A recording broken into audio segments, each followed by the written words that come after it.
Rikthehemi në studio, vjojmë të qëndrojmë së bashku drejt për drejt në mësën e informacion. Në këtë pjesë do të flasim për një tjetër temë. Në fakt, do të flasim për marrëdhëniet njerëzore, konkretisht për tradhtin, për marrëdhëniet paralele, apo edhe për rastet e poligamis. Çfarë ndodh me shoqërinë shqiptare dhe derisa jemi gati ne ta pranojmë një fenomen të tillë? Me mua në studio është bashkuar avokate Aurora Marku. Faleminderit avokate. Faleminderit juve. Gjithashtu Nerida Llap, psikologe. Nerida, faleminderit shumë që jeni në studio. Aurora, nisim bashk. Ligji shqiptar njeh vetëm monogamin dhe ndëshkon bigamin, pra martesën ligji shqiptar. Po si qëndron e vërteta, realiteti? Kemi raste të tilla? Në realitet, si që kemi në ligjin, por edhe si që nuk lejohet nga gjendja civile, kemi vetëm martesat në gjini të kundërta dhe martesat e një partneri me një partnere, jo me shumë partnere. Nuk e lejon ligji dhe është e pamundur. Se si funksionon në të vërtet dhe si është realiteti në Shqipëri, është gjë tjetër që ha shumë diskutim, që ne mund ta diskutojmë neve sot, duke qenë që unë merrem shumë me çështje familjare, të them të drejtën, vitet e fundit, kur para 4 vitesh ose 5 vitesh unë e kam thënë gjithmonë që tradhtia po bëhet shumë fenomen i rrezikshëm për zgjidhjet e martesës, asnjë nuk ma mbështeste dhe thoshte jo, është ekonomia, jo. Tani këto 2 vitet e fundit, duke qenë që është vërtet një fenomen i frikshëm, është një fenomen që po përshkallëzohet dhe po merr ritme shumë të shpejta dhe të larta, të them të drejtën, 60-70% e zgjidhjeve të martesës vijnë nga tradhtia. Që është një shifër shumë e lartë, është një shifër... është një realitet është një realitet i hidhur, por që është realitet.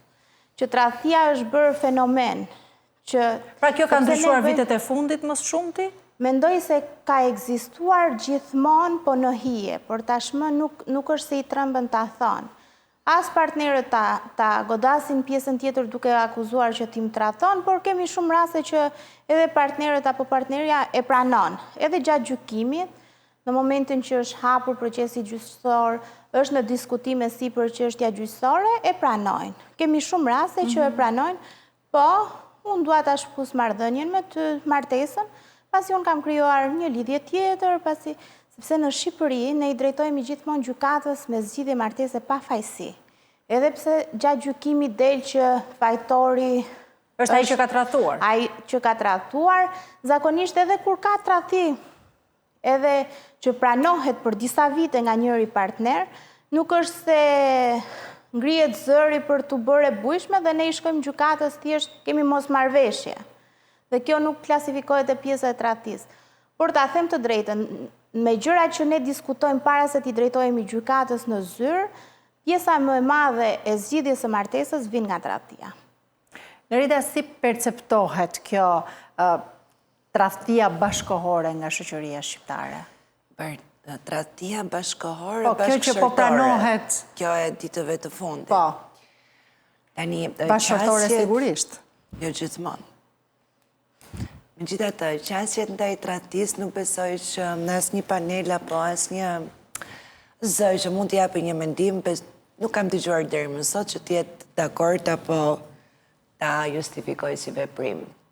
Ajo që unë vë në re, krahasuar disi edhe me brezat më të rinj, sepse tu do të ndalja unë fokusin ndërmjet gjinis, ndërmjet moshës edhe mënyrës si. Mendoj që këto janë 3 pikat më kryesore për të ndalur, për të bërë pak edhe një paralelizëm, sepse sot tradhtia duket apo konceptohet në këtë lloj mënyre, është aq sa duket sikur shtyrë në një stil jetese. Kur themi stil jetese, Aurora që punon me raste, unë që mund të kem raste të tjera në fushën e problematikave emocionale, simptomave që janë duke përjetuar angë depresion për shkak të një divorci, për shkak të tradhtisë e kështu me radhë. Nga koha në kohë duket që nuk është thjesht tradhtia në vetvete problemi. Me kohën duket sikur pranohet si akt, si veprim. Në duket sikur është arsyeja më e mirë në sy për ta bërë një çështje më publike si tradhtia, por në përjetime, në përfshirje, nuk besoj që ka më shumë peshë që ka pasur diku tradhtia. Pra nuk lëndon po njësoj, po thua? Nuk lëndon po njësoj, sepse nëse më parë vije i re që meshkujt kishin tendencën të tratonin më tepër dhe gjinia tjetër kishte atë dëshirën e mirë për të që një femër nuk traton kurrë nëse nuk është e përfshirë dhe nuk kanë ndjenja për personin e teoriat të tilla, duket më që nuk kanë më qasje të tilla. Pse? Është ajo që tash pak në fillim duket sikur është një stil jetese, jo për masën. Të flasim tash se do ta theksoni pak në fillim që nuk është se po e normalizojmë, nuk është se po e trajtojmë si një fenomen normal të urbanizimit edhe të progresit apo të civilizimit të shoqërive, absolutisht ja, unë jam shumë kundër kësaj, por në këtë pikë ku jemi, tradhtia, martesat poligame, çështje që cënojnë atë bërtamën edhe automatikisht nderin apo seldrën e dy bashkëshortëve. Nuk e shoh fare si problem, të gjithë e dinë kush bën çfarë. Në këtë ditë sot të gjithë janë të vetëdijshëm. Unë të sugjeroja shumë që të mos i jepe kaq zë, po të bëj zgjidhja pa bërë këto më tratova, se kur bëhet bilanci në fund, siç e tha dhe Aurora, ti je e sigurt që lufta hahet kush më shumë. A është bërë trend ky akt së fundmi? Pra vitet e Ka fundit. tendenca për të parë në këtë lloj shansi, sepse është një lloj në shoqëri dihet që kemi grupime të ndryshme, kemi përjardhje të ndryshme, por ti referohemi asaj pjesës më evropiane të themi që kanë qenë janë dhe gjithmonë kanë demonstruar risi të tjera apo qasje të lirisë së veprimit, lirisë së jetës, ndërkohë që ti mund të jesh në një bashkëjetesë kështu me radhë, filozofi të ndryshme që ka gjithë secili. Është bërë stil jetese, por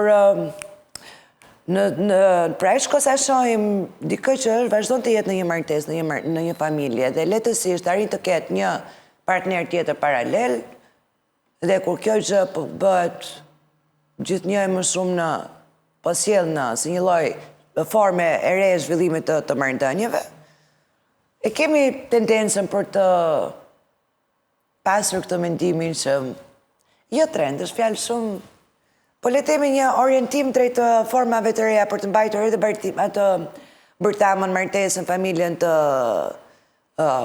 bashkuar, pa kaluar të divorcit, për benefitet e gjithë secilit, por nga ana tjetër, pse jo ta vendosim, por këtë mund ta duan shumë, po jo të gjithë e kanë vështirë. Po është treguar që ata që kanë forcën dhe fuqinë ekonomike munden ta bëjnë këtë gjë.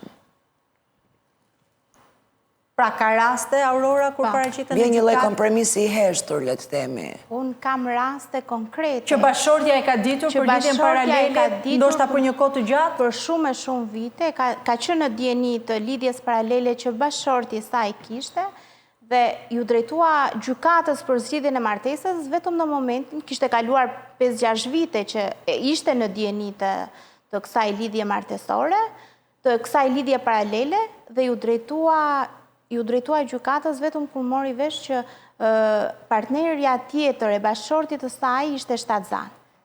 Më kupton? E kishte pranuar gjithë kohës. Pra e kishte pranuar si lidhje paralele. Po, e kishte pranuar si lidhje paralele, kishte heshtur për shumë vite, por në momentin që do kishte një trashëgimtar tjetër, që zotëria do bënte një fëmijë tjetër me partneren paralele. Pra praktikisht do të kishte dy familje. Po, vetëm në atë moment, ajo vendosi të drejtojë gjykatës për ta shputur lidhjen martesore. Dhe kjo është e frikshme.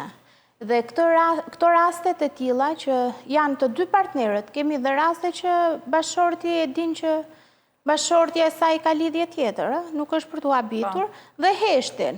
Arsye pse heshtin janë të ndryshme.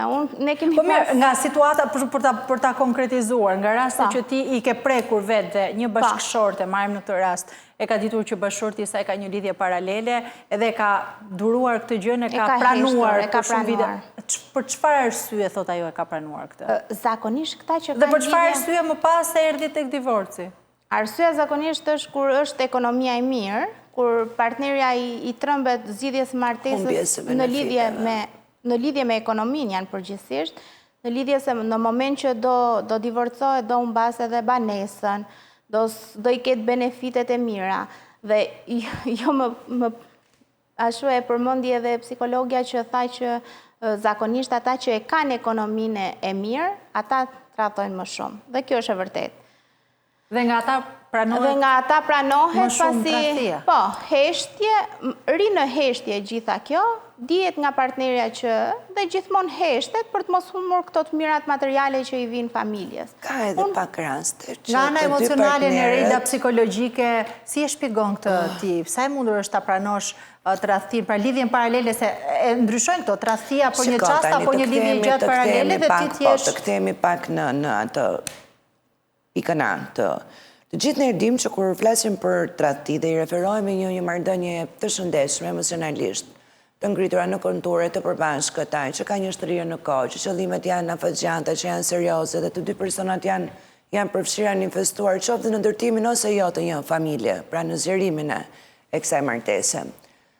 Sigurisht që në ato djesit e para, edhe unë kur e them, edhe ti dhe kushdo, qoftë kulturalisht apo çrëndësi ka kjo, kur dëgjojmë fjalën tradhti është diçka që vetëm fjala dhem, dhe përgjithsisht të gjithë kanë tendencën ta mohojnë në fillim. Kemi nevojë për shumë fakte, për shumë forma bindëse, sepse është shumë e vështirë të përballesh dhe të pranosh që ti je tradhtuar nga personi me të cilin ti ke premtuar, je martuar, ke ndërtuar familje e kështu me radhë. Kjo është pjesa që besoj që në çdo lloj kushti, në çdo lloj kohe, qoftë nga secili prej partnerëve, është shumë e vështirë për të pranuar. Ka apo nuk ka ndjenja, ka apo nuk ka përfshirje. Kulturalisht ne tradhtin e masim me sedrën, dinjitetin edhe forcën tonë të personalitetit. Ta marrim në rafshin gjerë. Nëse do ta kalojmë pastaj në planin personal, sigurisht që tradhtia është e ndryshme në përjetime, përsa i përket gjinive. Zakonisht, femrat kanë prirën të falin më tepër, por jo të harrojnë për shkak të këtyre llogaritjes që bën pak më përpara. Sepse femrat janë dhe nëna, mendojnë më gjatë, pastaj fillojnë mendojnë ftohtë, nuk mendojnë me zemër. Po fakti që ti pranon një lidhje paralele të gjatë në kohë të partnerit, ja e marrim kështu, e nisim që momentin që e ka kuptuar, se jam ende kur është përballur me faktin që partneri po tradhton. Gjinia femërore, një bashkëshorte, qoftë e dashur, cili do qoftë, do bëj pak rezistencën për të kuptuar. E nëse jashtë familja në mes, sigurisht do filloj të mendoj më gjaktësisht duke bërë llogarit pastaj. Se deri në sa, se deri në si, në një plot raste që ka bërë totalisht ka mbajtur një shëndrim shumë, sikur s'ka ditur asnjë gjë, ka rregulluar dy planet vetat e pastaj ka thënë shikoj se këtu dhe ikin gjithmonë për të ushuar gjërat. Ka të tjera që kanë qasjen, më falni për shprehjen, po e treta mund të jetë çdo kush, po grua është vetëm një, mund t'i ketë dëmë për në fillim, po këtu që kam ato rezervat e mia për të parë se sa e madhe është përfshirja emocionale dhe sa jo, sepse... Pra unë jam gruaja, kam fëmijët, kam ekonominë e shtëpisë dhe... Në pozicionin e të tretës mund të jetë kushdo, unë prezantohem, unë jam... Pra këto janë qasje shumë personale të gjithë secilit. Megjithatë, sa do të ndryshojmë ne, sa do të emancipuar, sa do për majtë të bëhet si ne si shoqëri, qoftë në madje është një lloj qasje tani e dëgjojnë ndonjëherë edhe tek moshat më të reja që thonë mi të na tradhtojnë, po të na tradhtojnë me femër të paktën. Viteve të fundit, tani siç po ndryshojnë kohë. Po, është mua kjo fjalia më për tash ne ndoshta shumë në moshë nuk kemi, po dhe të reja nuk kemi, ndoshta nuk e konceptojmë fare këtë lloj fjalie, po me zhvillimet e fundit, ka një qasje që tashmë përveç monogamia, poligamia, kemi një lloj tradhtie të tendencave dhe nga një partner heteroseksual në kalimin në partner homoseksual, dhe kjo është ajo që dhe më shumë. Kjo është pika që vajzat, gratë, bashkëshortet janë definitivisht të vendosura për të kaluar tek divorci. Dhe kjo duke si kur në ndronat e shasin edhe në nëndë shoh pak të ka i stili i ri apo mendësia e re trajtimit të tradhtisë. Unë kur e kam përmendur këtë në një media tjetër që kam thënë që tashmë është frikë me që meshkujt po tradhtojnë me meshkuj, jam kryqëzuar aq shumë, kjo ka mbi 2 vite që unë e kisha shprehur, por tashmë është bërë... Ka raste? Ka shumë raste. Në gjykatë pra vinë të divorcohen bashkëshortet? Ka shumë raste që bashkëshortet nuk e bëjnë zë, janë të rralla ato që duan që të pasqyrohet realiteti, që po, bashkëshorti i saj e tradhton me një mashkull. Dhe ai e ka krijuar familjen, i ka bërë gjitha këto thjesht për të humbur gjurmë ose thjesht për të qenë baba, kupton? Dhe rasti që ishte realisht rast shumë i frikshëm. Zonja e njihte partnerin e bashkëshortit, pasi që në fej, që kur ishin njohur, ishte prezentuar gjithmonë si shoku i ngusht i burrit. Dhe kishin mbi 8 vjetë që ato frekuentoshin, ishin të dy familjarë, dhe ishte shoku ngusht i burrit. Deri në momentin që u zbulua tradhtia që bashkëshorti, po Alda, që bashkëshorti e tratonte me shokun e ngusht. Dhe moment që ajo donte ta e ngriti zërin, e tha edhe në gjykat. E kërkoj edhe në kërkesëpadi. E tha edhe në gjykat ishim në sallë që ishim me audio, me video. Bashkëshorti e pranonte këtë? Bashkëshorti atë ditë nuk reagoi fare. Kur ishim në seancë para, pasi ata erdhen të dy në zyrën time se ai pretendonte që kjo nuk ishte mirë, në një moment tha, po kjo s'ka zgjë. Do me thënë i duke aq shumë normale dhe aq që... Dhe bashkëshortja e saj ishte e fundit që e kishte kuptuar këtë gjë. Do me thënë në rrethin e tyre shoqëror, ata njiheshin që frekuentoheshin me njëri tjetrin dhe gjithmonë ishte heshtur. Dhe bashkëshortja kishin 2 fëmijë që ishin shumë të mitur dhe bashkëshortja ishte e fundit që e kuptoi dhe ju drejtu gjykatës për këtë gjë.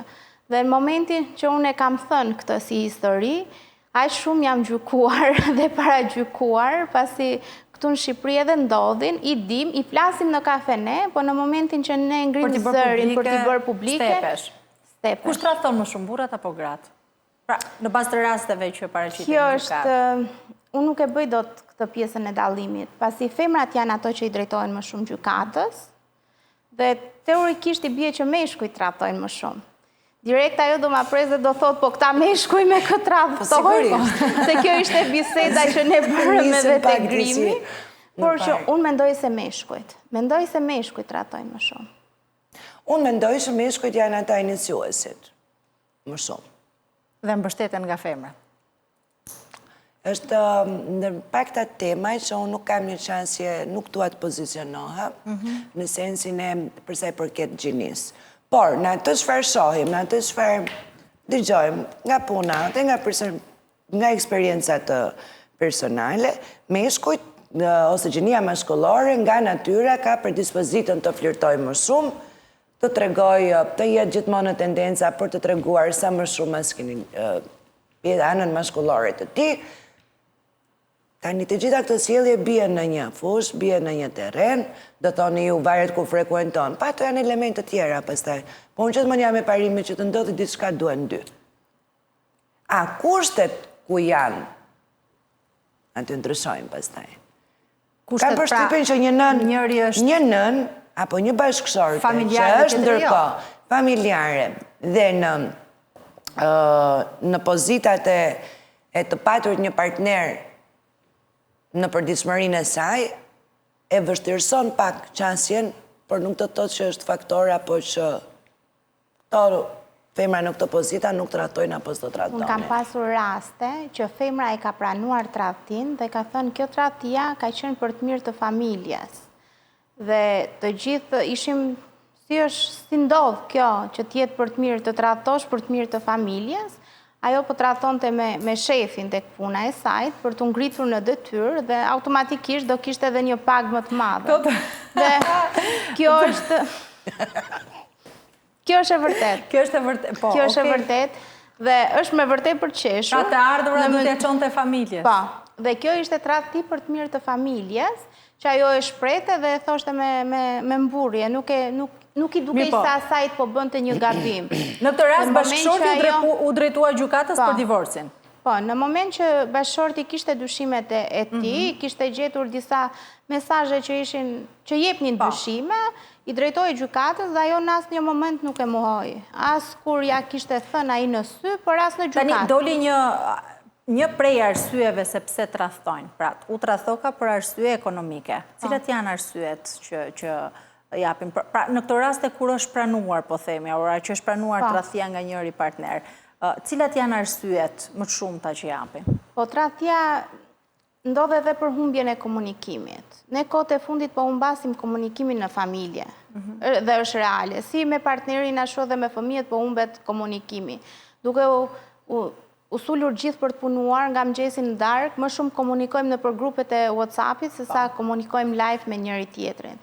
Dhe kjo mungesa e komunikimit, këtë komunikimin mund të gjesh tek një part, po, automatikisht bie dhe vëmendja që ti do e gjesh tek një person tjetër.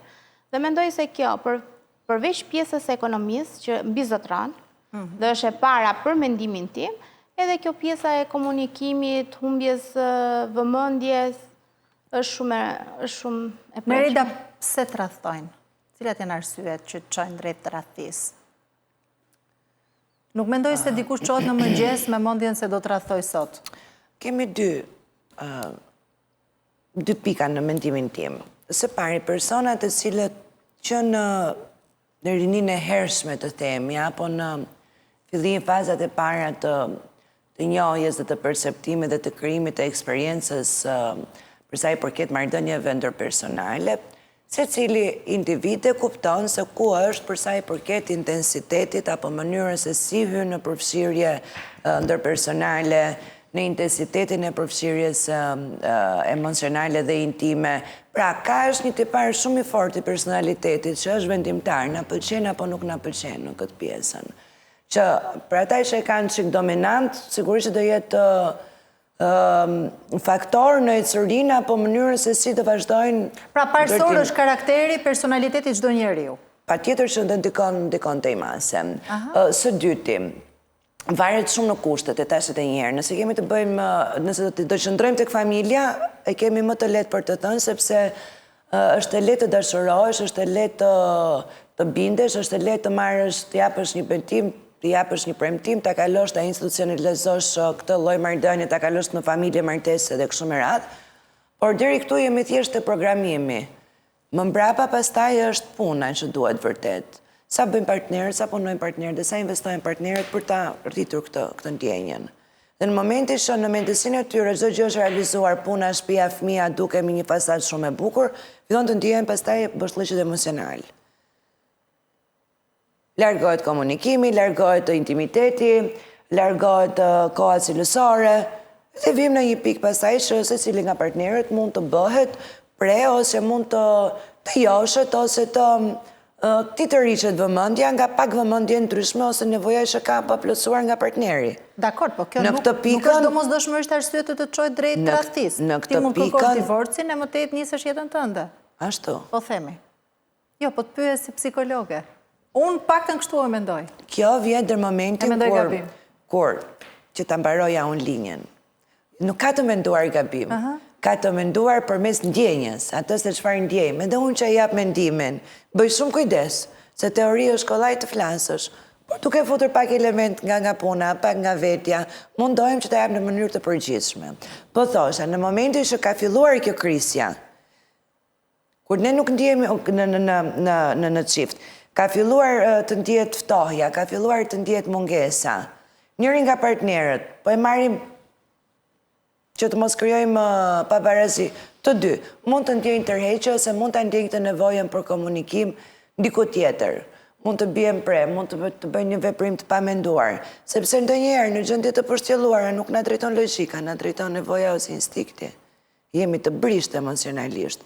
Në kur njeriu është i brisht emocionalisht, është si puna e saj kur je i jetur mos pi nga çdo lloj shishe dhe gote që do shohësh. Po puna është që ty të drejton etja, nuk të drejton logjika në ato momenti. Do të plotësosh nevojën tënde për të dëgjuar, për një kompliment, se kështu fillojnë nga gjëra banale.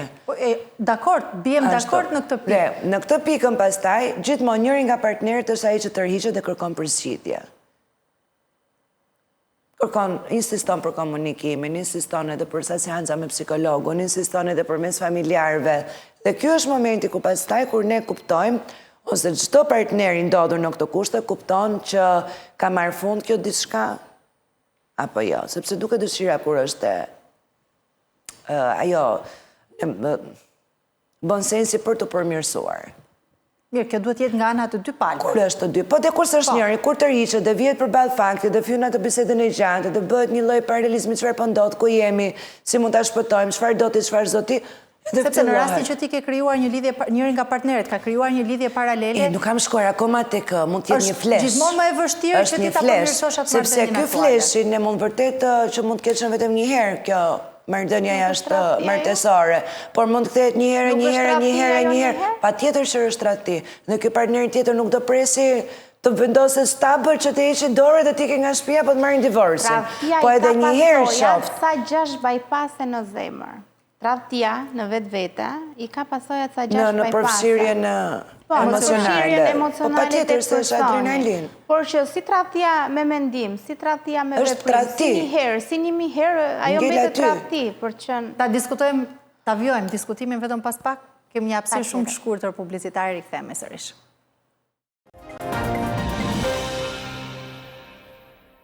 Rikthehemi sërish në studio, do të vjojmë të flasim drejt për drejt në MCN Informacion në këtë pjesë për tradhtinë. Në fakt po flisnim në reda për arsyet që çojnë secilin prej partnerëve drejt tradhtisë. Nuk e di nëse e përfundove apo jo, ajo që doja të thosha në përfundim ishte që sa më shumë në debate të tilla apo në diskutime të tilla filloj të mendoj që nuk besoj që ka arsye më thjesht fjala tradhti po normalizohet në kufit e jo normales, po bëhet më e lehtë, më e pranueshme, më justifikueshme dhe ngelet thjesht një përgjegjësi apo ndjenjë personale për të menaxhuar edhe për të se gjendet as fjalën e dur në ca momente. Për të menaxhuar dhe për të pranuar. Po dhe për të pranuar.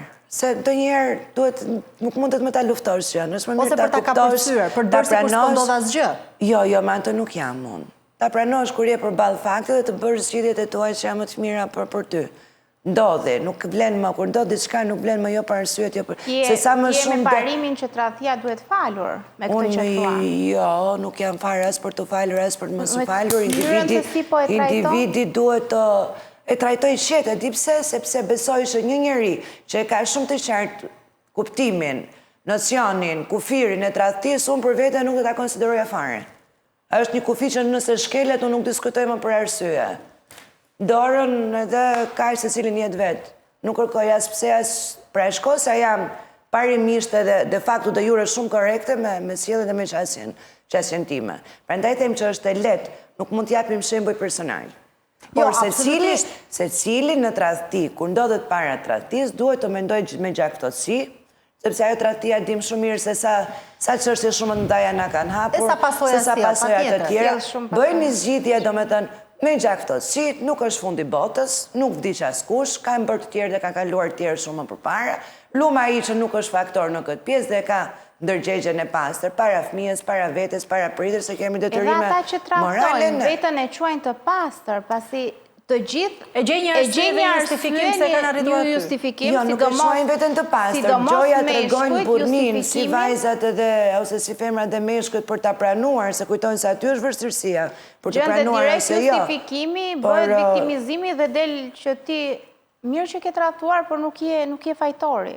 Në gjitha rastet, tradhëtarët, si femrat, si meshkujt, nuk e quajnë vetën fajtor, asnjëherë. Gjithmonë viktimizohen që kjo ka ardhur si pasojë e X gjëje, ishte vetmja zgjidhje që unë kisha, dhe dalin gjithmonë me kokën lart, nuk tradhtarët. Unë e justifikoj nga Aurora, mund themi që shoqëria shqiptare shpesh pra e toleron këtë tradhtin kur ndodh nga partneri, pra nga burri, ndërkohë që nga ana tjetër reagon me ashpërsi ndaj idesë që tradhtia mund ndodh nga partnerja femër. Duke qenë që ne jemi shoqëri patriarkale, do s'do ne vazhdojmë akoma të është ajo shpreha popullore që themi që mashkulli lahet me një pikë ujë ndërsa femrën se lan gjithë oqeani, dhe duke u mbështetur ke kjo fjalia e vjetër jemi ende atje. Jemi ende atje gjithmonë. Dhe gjitha rastet, shumica e rasteve është që femrat e falin tradhtin, ndërsa rastet që meshkujt e falin tradhtin janë shumë të rrallë dhe duhet të ketë ndonjë arsye shumë madhore që ta falin. Se tashmë edhe meshkujt janë bërë shumë interesa gjë.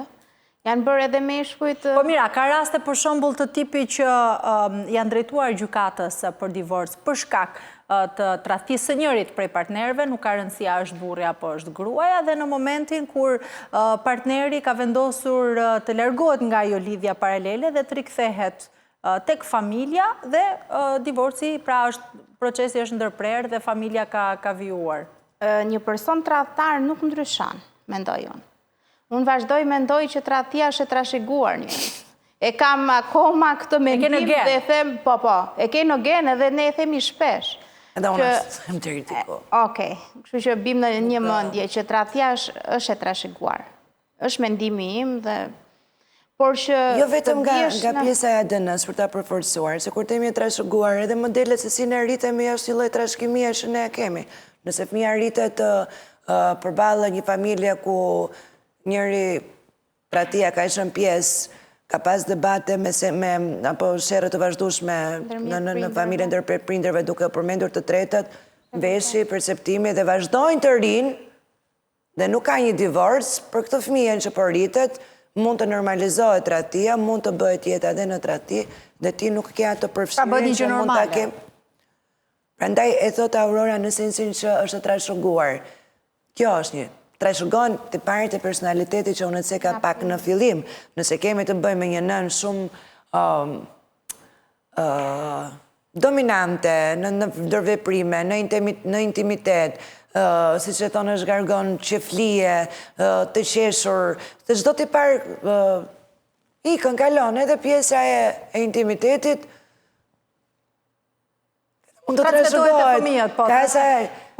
Transmetojnë gjërat e këqija, transmetojnë dhe gjërat e mira. Për ta ndarë pak edhe tradhtin, pra nga një moment, nga vetëm një moment, një natë apo një e frekuentuar, ta ndajmë nga pjesa tjetër që mund të ketë një lidhje shumë gjatë paralele. Unë mendoj që janë dy gjëra të ndryshme. Pra është tjetër gjë kur një person, pra burri krijon një lidhje paralele me dy gra, pra ka një grua zyrtare, sepse ashtu e lejon ligji bashkëshorte në shtëpi, ndërkohë që ka edhe një lidhje 5 vjeçare, po themi paralele me një grua tjetër.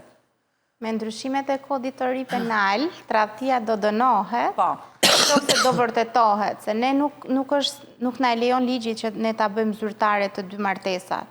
Më thënë, gjendja civile ti nuk mund të deklarosh dy partnere. Dy herë martuar, po. Dy herë martuar. Dhe duke pas këtë pjesë parasysh, ato thonë që në momentin që ti e vërteton që partneri jot ose partnerja juaj ka një lidhje paralele, do dënohet dhe do jetë dënimi deri në 3 vite.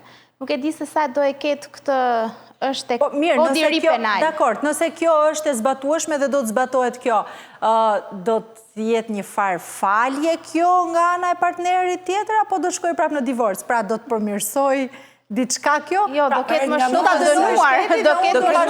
dënuar. Do ketë thjesht më shumë të dënuar, se nuk është se do arrihet ndonjë gjë apo do bëhen këta njerëzit, se një tradhtar që është tradhtar, si ta dënosh me burg, si mos ta dënosh. Jo, ideja është që do të mund të ruhet familja? Pra burri do dënohet, unë do vazhdoj të jem gruaja e këtij burri dhe kur dal nga burgu nuk do ta bëj këtë gabimin më. Po familjen edhe martesën nuk e mban nuk e mban ligji më janë ta, nuk e mban. Jo, dakor që nuk e mban ligji, po mas mungesa e tradhtisë, po nuk e mban as janë një sër komponentësh. Ne mundohemi që nuk e mban mungesa e tradhtisë, po tradhtia e dëmton.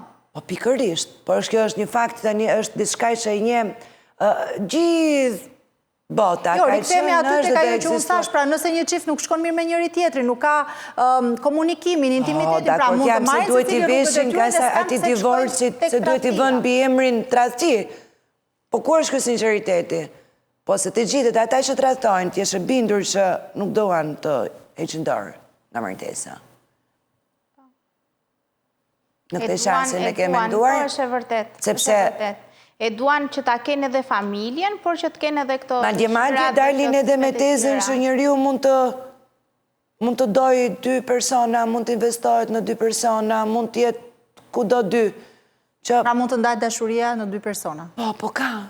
Është mënyrë e mirëshme qansja. Pra njërin e ke për punët e shtëpisë edhe për të rritur fëmijët? Jo, e dua njërin sepse është në devotshme për fëmin tim, është grua bashkëshorte shumë e mirë, është krenari, është në çdo gjë nuk i gjetet një tmet, por mungon ajo shkëndia. Pasioni. Që e gjendi ku të ai pasioni vjen nga qielli. Po justifikimesh? Ai pasioni rritet i uruari, nuk vjen nga qielli. Mungesa marrëdhënies është një faktor që çon në tradhti. Por edhe kjo që sapo përmendi psikologja është e vërtetë. Që thotë unë e dua, nuk është tradhti, unë do shkoj çdo darkë në shtëpi, do përkujdesem, do çoj rrogën në shtëpi, do kujdesem për fëmijët, ama këtë lidhje unë do e mbaj paralel. që thuhet shpesh dhe është e habitshme kur në për tavolina ne e themi shpesh këtë gjën, që është filani që ka edhe bashkëshorte, ka edhe një lidhje paralele, pavarësisht se... Po mirë, ndodh edhe nga anë, se do me thënë, sigurisht në nuk e ndam këtë kush të rathon më pak e kush të rathon më shumë, dhe dakor nuk po hymë fare kësaj pjese. Po nëse një bashkëshorte zgjedh që për hir të fëmijëve të familjes, pra bën kompromisat të tilla dhe pranon këtë lidhjen tjetër dhe tradhin nga bashkëshorti, ndodh kjo edhe nga burrat? Pra për hir të familjes, të fëmijëve, mbyll njërin sy dhe njërin vesh për bashkëshorten? Janë të rralla. Që ne jemi akoma Ballkanës, jemi shoqëri shumë patriarkale që nuk... Ose bën sikur nuk e kupton. Ke raste sa dush, bëj çfarë të duash, vetëm mos më ndaj. Burra që e thon këtë shprehje. Për gratë? Po, për gratë e tyre. Bëj çfarë të duash, të lutem vetëm mos më ndaj. Dhe këtë e thon, vazhdojnë dhe qajnë gjykat, vetëm të lutem i thon bashkëshortes mos më ndaj. Janë koshien që bashkëshortja ka lidhje tjetër, janë koshien që bashkëshortja nuk e don, por ka qëndruar deri në ato momente vetëm për hir të fëmijëve. Luten aty, përgjërohen në mes të gjykatës, qajnë si fëmijë dhe ka raste. Nuk janë të shumta, por që raste ka sa të tash. Edhe ato, zakonisht shumica pse nga gjenia mashkullore nuk nxirren në sipërfaqe dhe nuk diskutojnë, është pikërisht sepse është ky përfundimi. Pra duan të lënë gjërat të flenë, sepse nuk kanë qëllim as ta ndajnë as ta diversojnë. Pra nuk duan të arrijnë në pikën e divorcit. Domethënë ti hedhin pas edhe ose të bëhet kompromisi që secilin jetë në vet, por që jemi bashkë. Megjithatë, ekziston edhe një pakicë shumë e vogël që unë kam detyrim moral ta them, që ndonjëherë martesat jo të gjitha janë të suksesshme dhe të shëndetshme. Dhe për aq kohë se po flasim dhe i referohem dy individëve që janë të shëndetshëm emocionalisht, kognitivisht, që në cilësinë e jetës tyre janë komfort çdo lloj zhvillimi normal, shumë të rregullt, mund të vijë një moment që të kenë këtë lloj krize apo ndarje apo tendencë për ndarje, për divorc, sepse njëri nga partnerët ka rënë në dashuri me dikë tjetër. Po kur flasim ka rënë dashuri, nuk po flasim për tradhti. Pse? Sepse tradhtia në këtë rast nuk ka të bëjë fare me aktin seksual. Ka të bëjë, është më e rëndësishme përfshira dhe ndjenja që ka emocionale që ka personi. Dhe po flasim në 3 raste që unë kam, sigurisht që këto biseda dhe këto diskutime ndodhen në njerëz që janë të emancipuar, që kanë atë shansin tjetër, ndryshe nga tradicionalja për marrëdhënien, për dashurinë dhe për martesën. Në këtë rast nuk është diskutuar fare divorci, sepse nuk është tema thelbi në vetvete. Këtu diskutohet personi. Partnerit që po i referohet kjo gjëja, që unë kam rënë dashurit me dikë tjetër, ai nuk po ndjen fare ndjesinë e fajtorit apo të gjykimit të diçkaje imorale. Ai po shkon te humbja. Që unë kam rënë dashuri me dikë tjetër dhe të pranohet? Po. Dhe personi mendon që unë po e humb këtë njeriu, ndihet keq. Nuk është në trajtim se ma bërë kalim direkt tek dramat. Tek dram. Jo, dram nuk është se ai që bën dramën i dhe më shpirt, se ai që ka se cili ka kufite vete dhe kushtetutën e vetë dhe mund të ligjeve të veta. Ato shuan më të rëndën. Ndërsa, kjo situata tjetër më të rëndë shuan humbjen e këtij personi që ka vërtet shumë të rëndësishëm në jetën e vetë. Nerida, se nuk dua ta ndaj, nuk e ndam këtë pjesën burrat dhe gratë dhe nuk dua edhe ta ndaj këtë pjesën e fesë faktikisht, por që kam një pyetje edhe në lidhje me këtë. Janë më të shfaqur për lidhje paralele, pra poligami nga feja muslimane apo të krishterët? Pra, duke u nisur edhe nga jo që feja lejon edhe 2 gra, 2 martesa. Shiko, kjo është shumë si përfaqësore, sepse nëse në fenë islame mund të thuhet që feja mund të lejoj, kjo është vetëm një fjali, po ka shumë fjali dhe në çështje dhe pika të tjera që përcaktojnë si ku edhe ku mund të ndodhin. Të mos përdoret si dogë. Në rasten këtu që janë bërë mediatike që bashkët në një shtëpi ka 2 partnera. Edhe pse ligji nuk e lejon. Kur flasim për fenë dhe për islamin, i referohemi institucionit si unë jam familje. musliman, tha 2 i kam pak, tha se mua feja mi lejon deri në 7 gra. Edhe është bërë mediatike dhe nuk u mor asnjë mase. Ligjërisht, ai duhej arrestuar. Ligjërisht ai është i martuar vetëm me njërin. Po. A shkuam në të njëjtën situatë tani që ligjërisht këta bashkëshortë kaq të zot, këta hamshor, kanë nga një gra në shtëpi dhe kanë nga 4-5 të tjerë. e lejmë fejnë më njanë. Se feja dhe nëse e bën balazi, e di kjo gruaja tjetër, e di gruaja tjetër, e di nona, e di prind, prap janë më mirë ato, po ta marrim holl-holl. Nëse do prekeshim tek ajo indinjimi i tradhtis në kuptim të parë. Unë nuk jam as për njërën, as për tjetrën. Unë jam në qartësimin e koncepte dhe trajtimit të gjërave si pas situatave. Nuk ka përgjithësime këtu. Dhe nuk duhet këtë përgjithësime. Sepse arëm në njerë që në fund fare jemi njerës. Po për këtaj që s'kam pas as njerë, as një ditë pasionin jetë në vetë. Kanë që më bën një jetë programuar, tap i bën të tyra të shpisë, që aktoj. Jo, nuk është zgjedhja ajo. Nuk është zgjedhja për të gjithë. Se dhe këtaj që po diskutojmë një që ikin lartë e poshtë, jo gjithë janë zgjedhur. Një e mori se ja da nona, një e mori se ja da baba, një e mori se ngele erdhi një fëmijë pa plan. Jemi çik më të hapur. Në çdo situatë nuk e justifikon. Asnjë nuk e justifikon, por krijon kushtet për të ndodhur. Po, patjetër, arsyet po. Sepse nëse do kthehemi te feja, pastaj feja thot shumë mirë, ti mos u marto, mos u kështu se ka ca gjëra në fillim fare. 1 2 3 4 5, këtu që ka e keqe feja. Pastaj kur vjen të keq gjëja që ka e keqe feja, lërini fen me njan. Fejnë robi e ka në shpirt në vetë. Kush ka ndërgjegje s'ka nevojë për fe. Pra nëse feja e lejon që bashkëshortit ketë më shumë se një, 2 edhe më shumë gra në shtëpi, pra feja e lejon. Po. Këtë gjë, është tradhti kjo? Po si ta i shua jonë nëse do isha në këto rolin e kësaj bashkëshortes që po i martohet burri prap. Po i sjell një... Tani këto gra që e kanë parë emocionalisht. Nuk kanë lidhje, nuk është... Këtu është ideja të koncepti pastaj. Ke dakordsuar. Është problem, ke dakordsuar e pranon apo se pranon, po përfshirjen në ka. Jo, unë s'kam dëgjuar në njërë 2 gratë apo 3 gratë në një burrë të shkojnë mirë. Përveç të ati që kishte shumë graj që u bë fenomen tek një emision. Në të tjera kushte nuk kam dëgjuar që mos të dëmbi. Kur ka ndjenjë. Po kur ka ndjenjë nuk ndahet ndjenja. E qartë pra, po këto gra që pranojnë të nuk ka ndjenja? Po pa tjetër që kam, po vuajnë. Kush e di shpirtin e tyre? Po kanë ca parime më tjera, më ndaj, si këto tjera që e din, po porin aty se nëna me babës ja hap derën, mbështetje, s'ka kush, shkon, kështu pra janë, si në fe, si në pa fe, në cilët do fe, këto janë kushtet. Pra përshka këshëqëri. Ajo feja që mund të përmendim në këtu është thjesht një lloj legjitimi, prezenca një të treti, apo një dikuj tjetër në kushtet barabarta. Pjesën e fesë përmendem sepse thuhet ekziston, pra një burr ka më shumë se 2 gra. Edhe disa juristë kanë qenë pro që kjo gjë pra poligamia të jetë e ligjshme. Si mendon ti? Unë personalisht nuk jam dakord fare.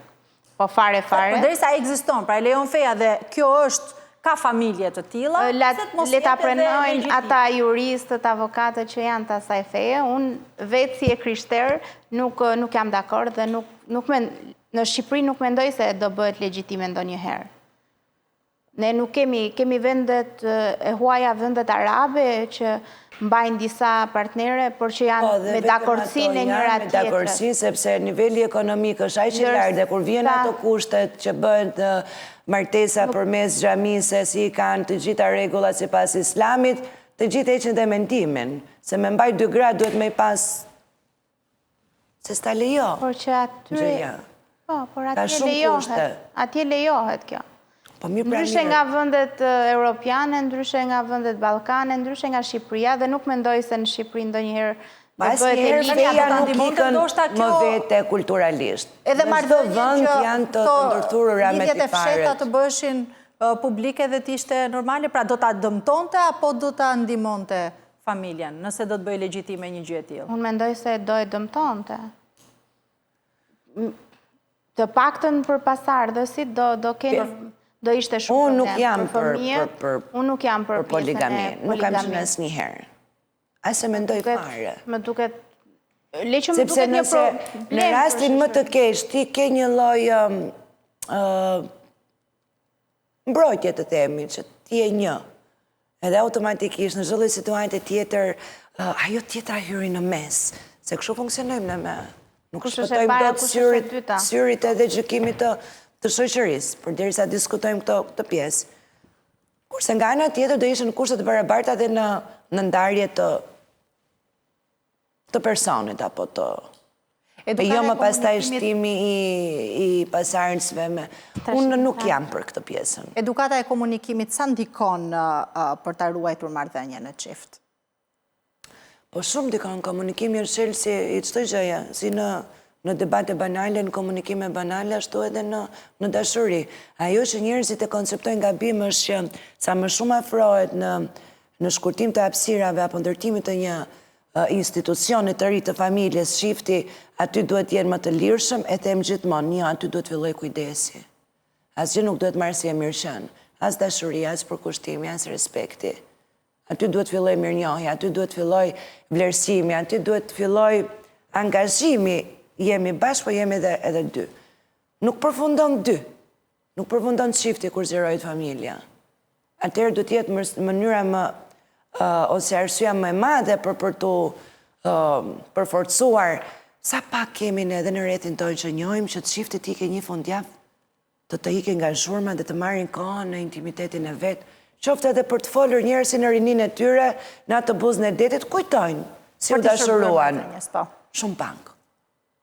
Apo të bëjnë një gjest që dikur ishte bërë në rinin e tyre, apo në fillimet e hershme, edhe direkt fillon edhe e marrin, kanë nevojë të takojnë në pika ku janë dashuruar, të mos e marrin si të mirëqen, se ndryshe edhe të jesh... Edhe të mos diskutojmë ne më këshu temash. Kemi pse të... Jo, Arida, faleminderit shumë që ishe në studia, Aurora, faleminderit shumë. Faleminderit. Ishte knajtësi, shkojmë në publicitet, bashkë rikthehemi pas pak.